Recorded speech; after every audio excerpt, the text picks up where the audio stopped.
మున్సిపాలిటీలో మెప్మా నందు విధులు నిర్వహిస్తున్న 138 మంది సిఆర్పీలను తొలగిస్తున్నారని వస్తున్న వార్తపై వారు జిల్లా అధికారులకు అర్జీలు సమర్పించడం జరిగింది. ఈ విషయంపై జిల్లా అధికారులు నేడు స్థానిక మెప్మా కార్యాలయంలో సిఆర్పీలతో సమావేశం నిర్వహించి వాస్తవ పరిస్థితులపై విచారణ చేపట్టారు. నివేదికను ఉన్నత అధికారులకు పంపడం జరుగుతుందని, సిఆర్పీలను తొలగిస్తున్నట్లు వస్తున్న వార్తలో నిజం లేదని, ప్రభుత్వం నుండి ఎటువంటి అధికారిక ఉత్తర్వులు ఇవ్వలేదని మెప్మా జిల్లా విచారణ అధికారి జిలాని స్పష్టం చేశారు. ఈ సందర్భంగా సిపిఎం నేతలు లక్ష్మణ్ మరియు గౌస్లు సిఆర్పీల సమావేశం అనంతరం విచారణ చేపడుతున్న అధికారులతో సిఆర్పీల సమస్యలను విన్నవించారు. మంత్రి ఫరూక్ దృష్టికి సిఆర్పీల సమస్యలను పరిష్కరించాలని, వారిని తొలగిస్తున్నట్లు వచ్చిన వార్తలో నిజాలను తెలియజేయాలని కోరగా, మంత్రి సిఆర్పీలను తొలగిస్తున్నామని చెప్పాడని, వారి కడుపు కొట్టడం సరికాదని ఆవేదన వ్యక్తం చేశారు. సిఆర్పీలు తమ సమస్యలను విచారణ అధికారుల ఎదుట విన్నవించారు. నంద్యాల నుండి ఇచ్చిన ఎండి గారికి ఇచ్చిన కంప్లైంట్ ప్రకారము కమిటీ సభ్యులను ఎంక్వైరీకి వేయడం జరిగినది. గౌరవ ఎండి గారు ఇచ్చిన ఎంక్వైరీ ఆర్డర్ ప్రకారము మేము ఈరోజు నంద్యాల పట్టణంలో ఆర్పీలతో సమావేశం ఏర్పాటు చేశాము. అదేవిధంగా వాళ్ళను ముఖాముఖిగా వాళ్ళ సమస్యలు తెలుసుకున్నాము. ఆ సమస్యల నివేదిక మా పై అధికారి గౌరవ ఎండి గారికి పంపిస్తున్నాము. Thank you. మేము వచ్చేసి నా పేరు జిలాన్ భాష. నేను మెప్మా కర్నూలు జిల్లాలో ఎల్ఐసిగా పనిచేస్తాను. ఇక్కడ మాకు ఎండి గారు ఒక ఎంక్వైరీ నిమిత్తం ఇక్కడ మాకు పంపించడం జరిగింది. ఆ ఎంక్వైరీ విచారణ కారణంగా ఇక్కడ వచ్చాము. మన నంద్యాల మున్సిపాలిటీలో ఆర్పీల తొలగింపు పైన ఆర్పీల అర్జీ ఎండి గారికి ఇవ్వడం జరిగింది. దానిపైన మాకు విచారణ చేసి సమగ్ర విచారణ చేసి సార్ రిపోర్ట్ ఇవ్వమని చెప్పడం జరిగింది. కాబట్టి దాన్ని ఎంక్వైరీ చేయడం కోసం ఇక్కడ కమిటీ మెంబర్స్తో పాటు వచ్చాము. మన నంద్యాల మున్సిపాలిటీకి సంబంధించి 138 మంది ఆర్పీలు ఉన్నారు. తొలగించాలి అని వాళ్ళు తొలగిస్తున్నారు అని చెప్పేసి ఆర్పీలు అర్జీ పెట్టుకున్నారు. అది నిజమా కాదా అనే దానిపైన మేము విచారించడం కోసం ఇక్కడ రావడం జరిగింది. అంతేగాని ఎవరిని ఇంతవరకు ఏం తొలగించలేదు. ప్రభుత్వం నుండి ఆర్డర్లు వస్తే మనకు ఆఫీస్ కి సర్కులర్ రూపంలో వస్తాయి కాబట్టి అలాంటివి ఏమి లేవండి. మాకు దాని మీదే మేము విచారించి ఎందుకు ఇలా ఇక్కడ ఈ విషయం ఇలా ప్రాపగండా అయింది అని ఆలోచించి దీనిపైన విచారణ చేసి పెట్టమని చెప్పి మాకు ఆదేశాలు ఇచ్చారు. కానీ మన నిబంధనల ప్రకారం రూల్స్ అండ్ రెగ్యులేషన్స్ ఆర్పీ తొలగింపు ఆర్పీ చేర్చడం పైన దాన్ని సమగ్రంగా పరిశీలించి దానిపైన పర్టికులర్ గా సర్కులర్ ఇచ్చి దానిపైన చేయడం జరుగుతుంది. కానీ అలాంటి ఆదేశాలు ఏమి ఇప్పటివరకైతే మనకేం రాలేదు. కాబట్టి జస్ట్ ఇది ఎందుకు ఇలా అందరూ అనుకుంటున్నారు, ఎందుకు జరుగుతుంది అనే దానిపైన ఇక్కడ వచ్చి మన ఆర్పీలతో మరియు స్టాఫ్ తో కూడా మాట్లాడి ఎందుకు ఇలా నంద్యాల మున్సిపాలిటీలో జరుగుతుందనే దానిపైన మనం ఇక్కడికి వచ్చి విచారణ జరుపుతున్నాము. ఇప్పుడు మీరు ఉన్నారు కదండి, ఇప్పుడు ఆర్పీల గురించి మాట్లాడాం, ఆర్పీల వర్షన్ విన్నాము, మరియు సిఓలు సిఎం వాళ్ళ వర్షంగా విని వాళ్ళు ఇక్కడ ఏం జరుగుతుంది దాంట్లో మాకు ఒక క్లారిటీ తీసుకొని దాన్ని రిపోర్ట్ రూపంగా ఎండి గారికి సమర్పిస్తాము. ఈరోజు నంద్యాల మెప్మా ఆఫీస్ ముందు ఒక ఎంక్వైరీ కమిషన్ వచ్చింది. పీడీ ఆఫీస్ నుంచి ఎండి గారు పంపినారు.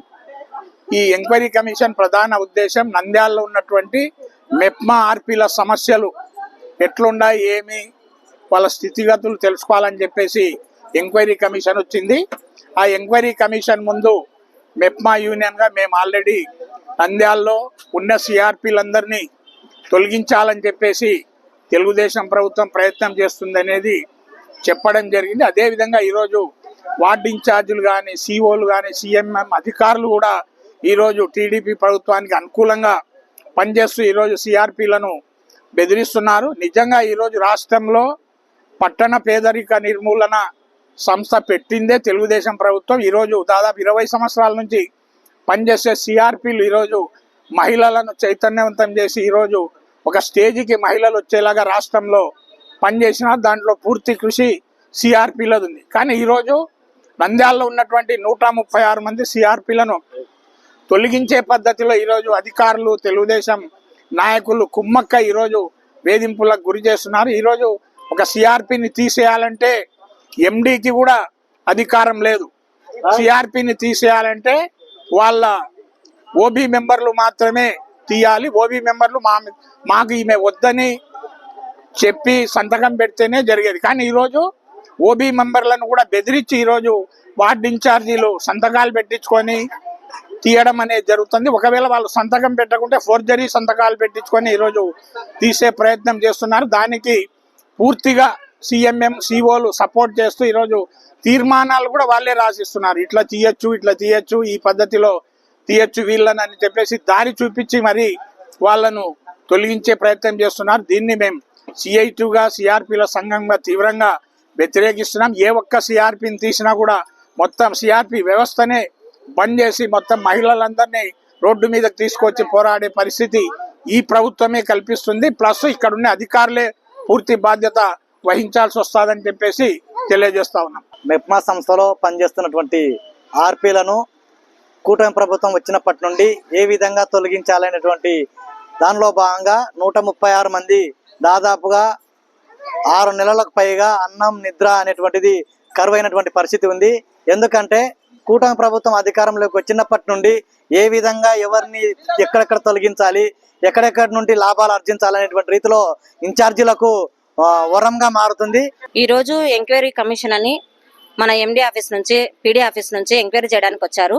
ఎందుకంటే మేము పోయిన నెల 28వ తారీఖున ఎండి సార్కి కంప్లైంట్ ఇవ్వడం జరిగింది.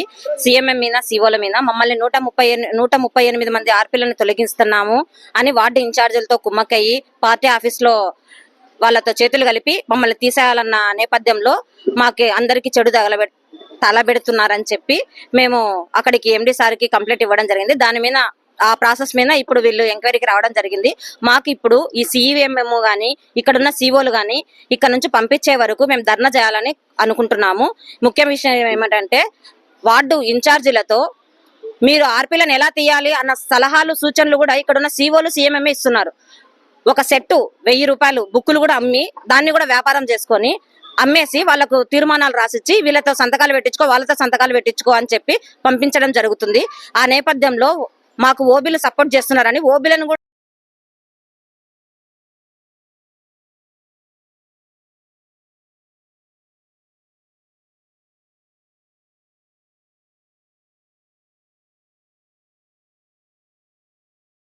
ఇప్పుడు ప్రెజెంట్ ఉన్న తెలుగుదేశం పార్టీ మాకు ఇక్కడ మా సిఎంఎం మేడం కి సపోర్ట్ చేయడానికి కూడా సహకరిస్తున్నారు. మాకు ఇక్కడ ఆఫీస్ లో కంటే ఆమె పార్టీ ఆఫీస్ లోనే పని ఎక్కువ చేస్తుంది.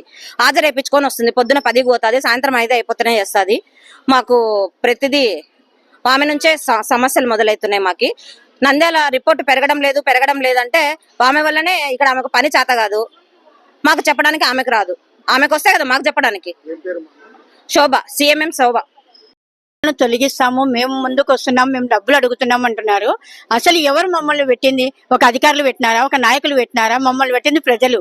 ఒక సమైక్య నుంచి మేము ఒక్కొక్క ఇండ్లు తిరిగి గ్రూపులు చేసుకున్నాము. ఆ గ్రూపులు సమైక్యగా ఏర్పడి ప్రతి ఒక్కరు సమైక్యలో వీళ్ళుంటే బాగుంటుంది అని చెప్పి మీటింగ్లు పెట్టి ఎన్నుకున్నారు మమ్మల్ని. ఈ రోజు మాకు ఆకలి అవుతుంది అంటే అన్నం పెట్టిన ఎవరు లేరు, ఏ నాయకుడు లేరు, ఏ అధికారులు లేరు. మమ్మల్ని ఆదరించి మమ్మల్ని పెట్టింది ఒక మా గ్రూపు సభ్యులు, ఒక మెంబర్లు. మేము ఆకలి అవుతుందంటే అన్నం పెట్టింది వాళ్ళ వల్ల మేము బతుకుతున్నాం. ఈ రోజు మాకు దారి చూపించింది వాళ్ళకు ప్రభుత్వ ఫలాలు అందిస్తున్నది మేము. గవర్నమెంట్ నుంచి వచ్చిన ప్రతి ఒక్కటి వాళ్ళకు అందేలా మేము సహకారం చేస్తున్నాము. ఈ రోజు మధ్యలో వచ్చే అధికారులు వాళ్ళేదో లక్షలు సంపాదించుకోవాలని చెప్పి వచ్చి వాళ్ళు ఆశపడి మా మీద మా పొట్టగట్టడం ఎంతవరకు న్యాయమో ఈ యొక్క ప్రభుత్వానికి అడుగుతున్నాము, మా అధికారులను అడుగుతున్నాము. మరి ఇటువంటి వాళ్ళని ఎందుకు ఉంచుతున్నారో తెలియదు. వీళ్ళు ఒప్పందాలు చేసుకొని వీళ్ళు బతకడం కోసమని ఇంతమంది మహిళలను రోడ్డు మీదకి ఇచ్చడం ఎంతవరకు న్యాయమో ఒక అధికారులను కానీ ఒక మినిస్టర్ను కానీ మేము అడుగుతున్నాం. మాకు సమాధానం చెప్పాలని కోరుతున్నాము.